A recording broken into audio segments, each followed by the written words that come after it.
مصلی امام خمینی میں مرحوم آیت اللہ شاہ کی نماز جنازہ ادا کی گئی۔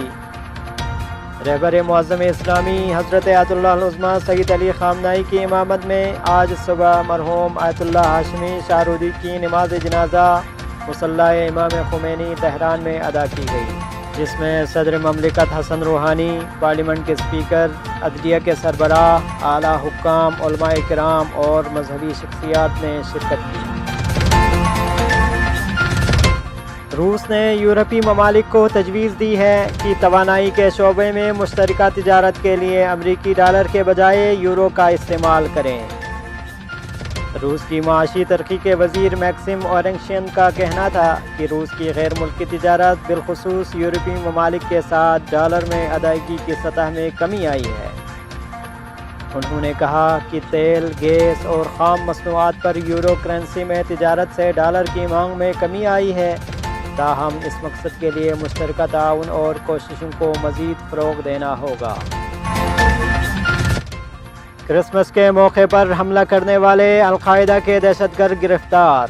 گجرانوالہ میں سی ٹی ڈی نے کرسمس پر شہر کو بڑی تباہی سے بچانے کا دعویٰ کیا۔ میڈیا کے مطابق گرجا گھروں اور حساس مقامات کو نشانہ بنانے کی منصوبہ بندی کرنے والے 4 القاعدہ دہشت گرد گرفتار کر لیے گئے۔ بارودی مواد بھی برآمد کر لیا گیا۔ ایم کیو ایم کے سابق رکن قومی اسمبلی علی رضا عابدی کی موت گردن میں لگنے والی گولی سے ہوئی۔ منگل 25 دسمبر کو کراچی کے علاقے خیابان غازی میں گھر کے باہر موٹر سائیکل سوار مسلح افراد نے علی رضا عابدی کی گاڑی پر فائرنگ کی، جس سے وہ جاں بحق ہو گئے۔ ایم ایل او جنہ ہسپتال کے مطابق علی رضا عابدی کو 3 گولیاں لگی، جبکہ ان کی موت گردن میں لگنے والی گولی سے ہوئی۔ علی رضا عابدی کو 3 گولیاں بدن کے اوپر حصوں پر لگی، 1 گولی چہرے اور 1 گولی کندھے پر لگی۔ دوسری جانب انچارج سی ٹی ڈی راجہ عمر خطاب کہتے ہیں کہ علی رضا عابدی کو ان کے گھر کے باہر ڈرائیونگ والے سائٹ سے نشانہ بنایا گیا۔ ملزمان پیچھے کرتے ہوئے آئے اور 10 سیکنڈ کے اندر حملہ مکمل کیا۔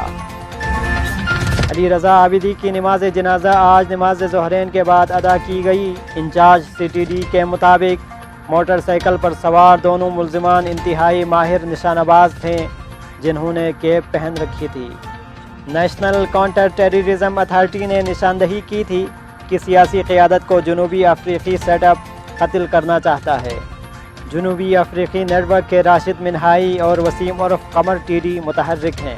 حالیہ دہشت گردی کے واقعات میں بھی جنوبی افریقہ سیٹ اپ کے ملوث ہونے کی اطلاعات پر تحقیقات جاری ہے۔